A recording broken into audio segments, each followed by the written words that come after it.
Quand la femme de cet homme donna naissance à un enfant noir, il l'abandonna de la manière la plus cruelle. 20 ans plus tard, un événement incroyable se produisit. Anna trembla de peur lorsque Jack, furieux, s'approcha d'elle. Elle serra plus fort contre elle le bébé qui dormait paisiblement dans ses bras. Des larmes coulaient sur son visage, et au fond d'elle, tout était submergé par la peur. « Qui est le père de cette... » cria Jack en courant vers elle. Terrorisée par sa colère, Anna gémit faiblement, incapable de prononcer un mot. « Réponds-moi » hurla-t-il, frappant le mur à côté d'elle avec ses poings serrés. Rouge de rage, Jack la fixa intensément.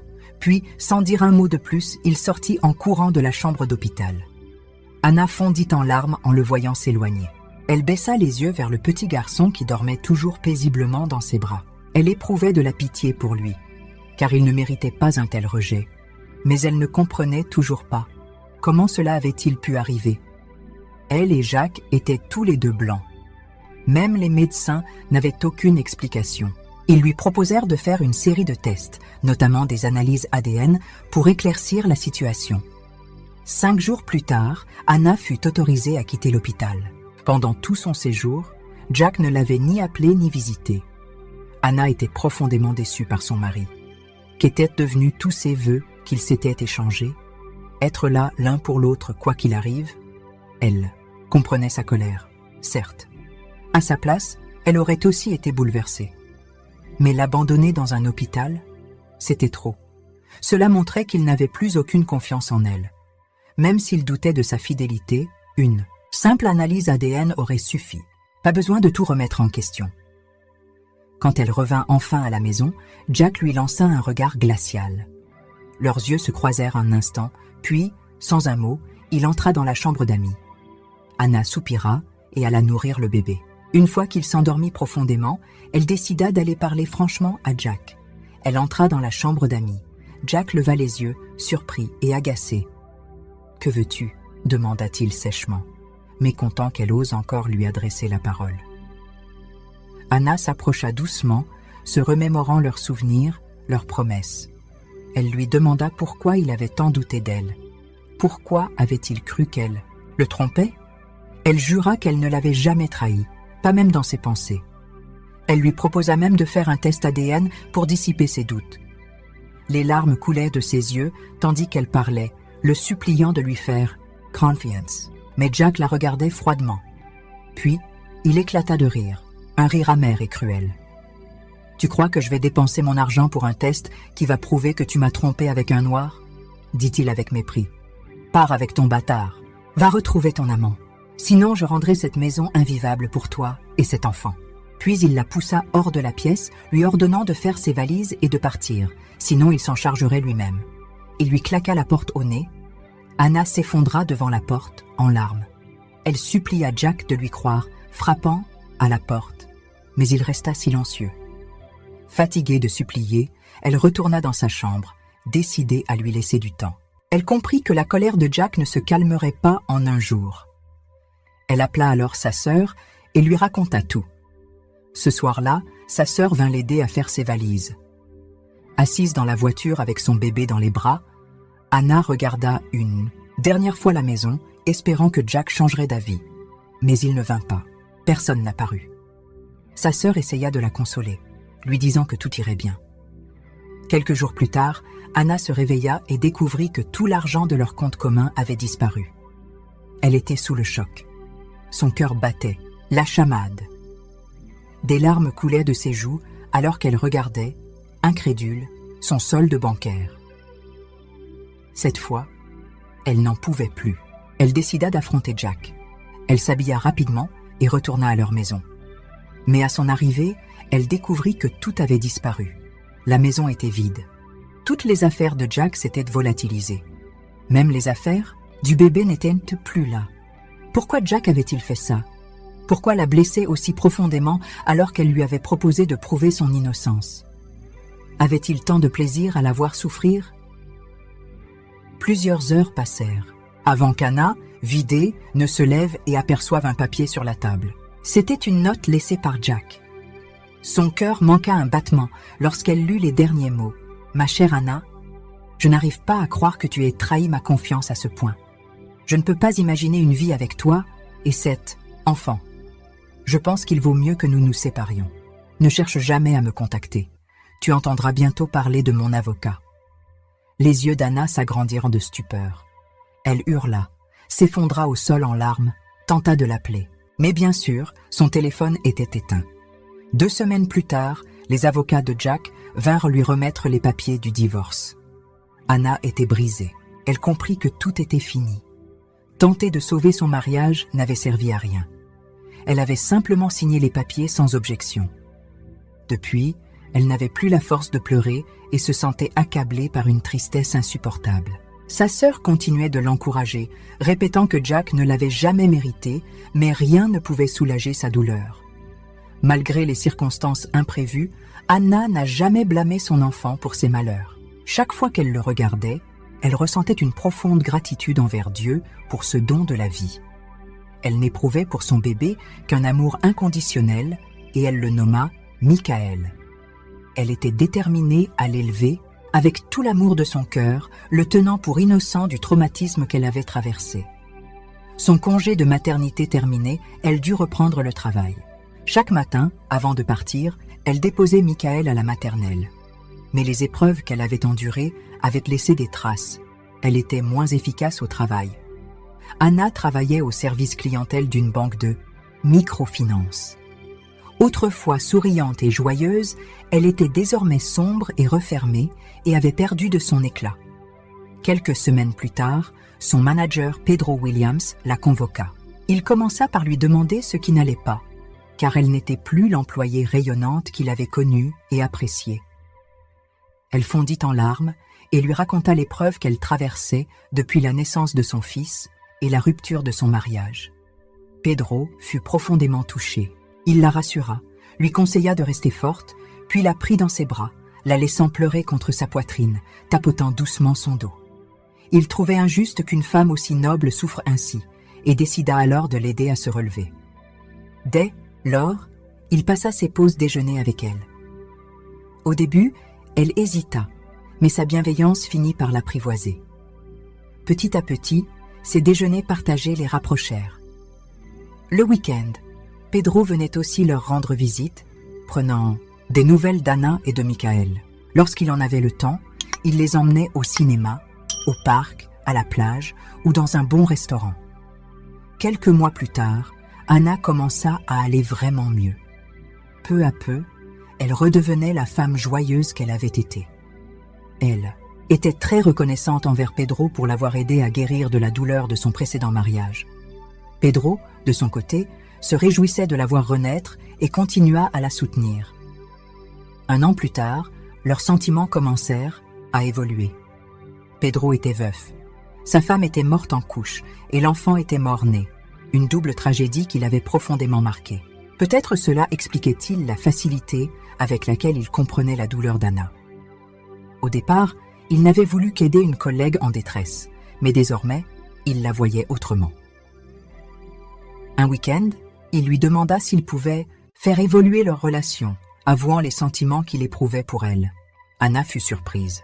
Elle avait appris à l'admirer malgré leur relation professionnelle, mais ne s'attendait pas à ce qu'il ressente la même chose. Malheureusement, même si elle s'était relevée de la trahison de Jack, elle l'aimait encore. Elle savait qu'elle ne pourrait jamais aimer quelqu'un d'autre comme elle avait aimé Jack. Elle déclina donc poliment la proposition de Pedro, le blessant profondément.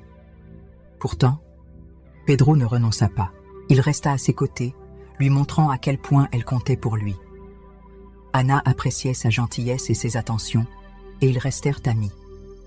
Un jour, alors qu'elle cuisinait, elle entendit Michael crier depuis le salon.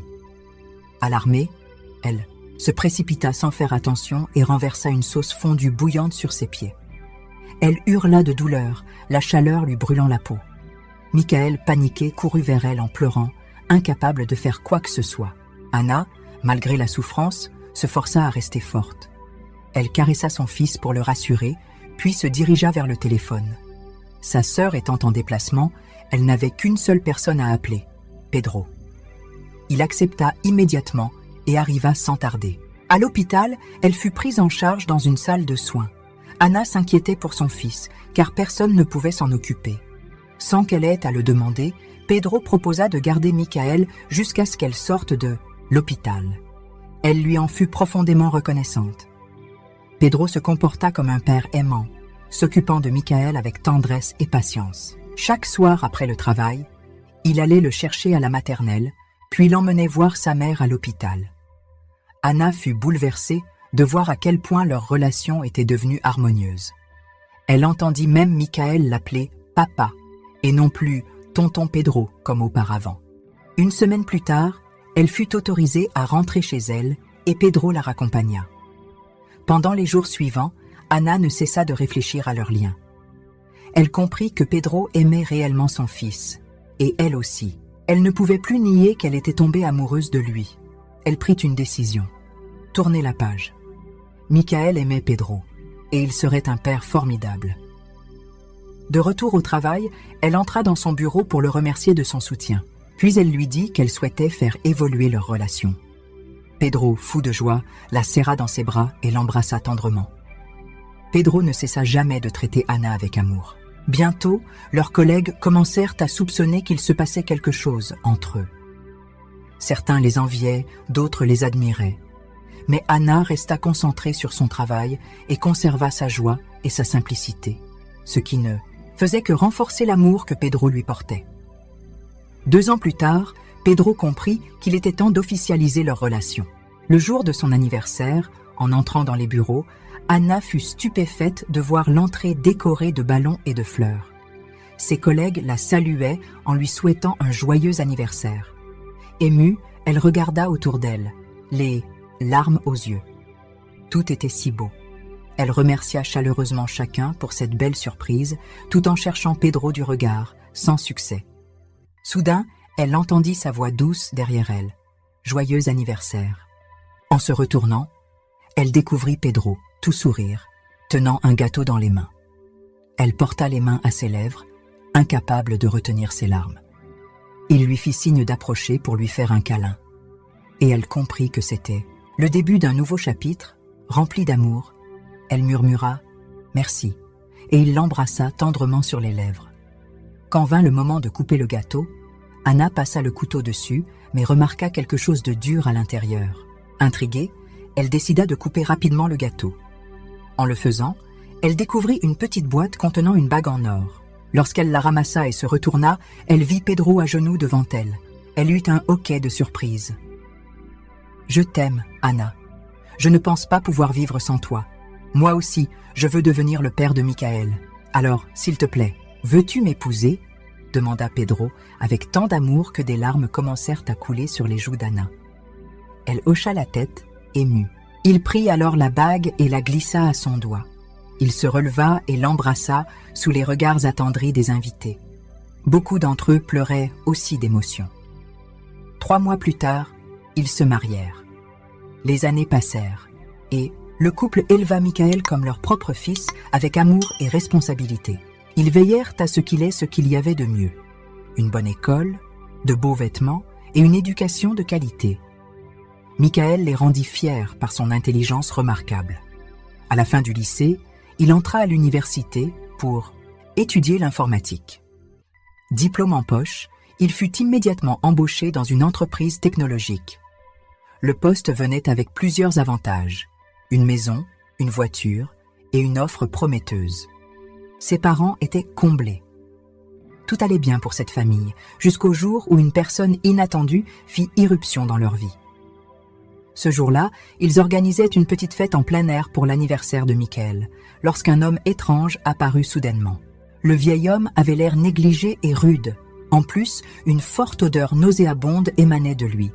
Malgré tout, Michael s'apprêtait à lui offrir à boire, mais Anna l'en empêcha. « C'est l'homme qui t'a abandonné », dit-elle, calmement. À ces mots, Michael entra dans une colère noire et ordonna à l'homme, Jack, de partir immédiatement. Sans honte, Jack s'agenouilla et le supplia de l'écouter. En larmes, il raconta qu'il y a une dizaine d'années, sa mère lui avait révélé que son père biologique était un homme noir, avec qui elle avait trompé son mari peu après, leur mariage. « Alors pourquoi es-tu revenu maintenant? Tu le sais depuis 10 ans. » Pourquoi être resté silencieux aussi longtemps ?» cria Michael. Jack ne sut que répondre. En réalité, il avait mené une vie irresponsable après avoir quitté Anna. Il avait enchaîné les fêtes, les aventures, dépensé sans compter. Il s'était finalement marié il y a 5 ans avec une jeune femme qui avait transformé sa vie en enfer. Elle ne l'avait jamais aimé et n'était avec lui que pour l'argent. Les conflits familiaux l'avaient déstabilisé au point qu'il perdit son emploi. Quand il pensait que la situation ne pouvait empirer, sa maîtresse le quitta. Ce jour-là, il se rendit dans un bar, comme souvent. Il ne rentra que plusieurs heures plus tard pour découvrir que tout avait disparu. Pire encore, il recevait sur son téléphone des alertes de retrait bancaire. Il ne lui restait presque plus rien. En état de choc, Jack fit un AVC. Heureusement, un voisin le trouva et l'amena à l'hôpital. Il finit par se rétablir. À sa sortie, Jack comprit qu'il devait retrouver sa famille. Cette terrible expérience lui avait fait réaliser à quel point il avait négligé Anna et son fils. Il avait appris qu'Anna s'était remariée, mais croyait encore avoir une chance. Après tout, elle l'avait aimé follement, mais il se trompait lourdement. Anna lui répondit qu'il n'avait plus sa place dans leur vie et qu'elle lui avait retiré ses droits parentaux depuis des années. Puis, mère et fils le supplièrent ensemble de partir et de ne jamais revenir. Jack repartit honteux.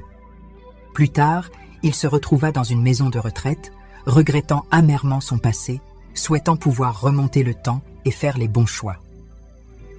Chers spectateurs, si vous avez aimé cette histoire, n'oubliez pas de liker la vidéo et de vous abonner à notre chaîne. À bientôt!